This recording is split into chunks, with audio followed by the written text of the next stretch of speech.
Hey, welcome back to our channel. In today's video, we'll be talking about how to start a SIP investment in mutual funds. SIP or Systematic Investment Plan is a disciplined way of investing in mutual funds that can help you achieve your financial goals over the long term. So, let's get started. Step 1. Determine your investment goals and risk profile. The first step in starting a SIP investment is to determine your investment goals and risk profile. Ask yourself questions like, what are my financial goals? How much risk am I willing to take?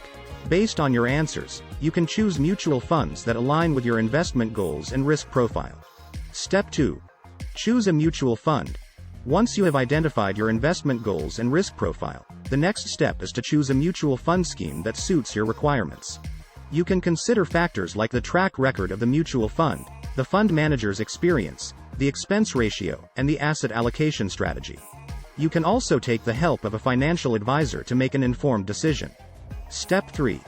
Complete the KYC process. Before investing in mutual funds, you need to complete the KYC, Know Your Customer, process by providing your identity and address proof documents.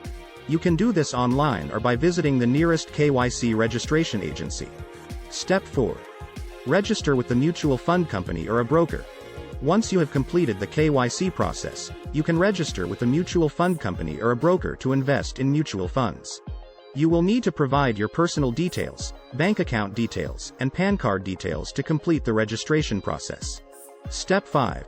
Provide your bank details for automatic debit of the investment amount. You need to provide your bank account details to the mutual fund company or a broker to facilitate automatic debit of the investment amount for your SIP. This ensures that your investment is made on time every month without requiring manual intervention. Step 6.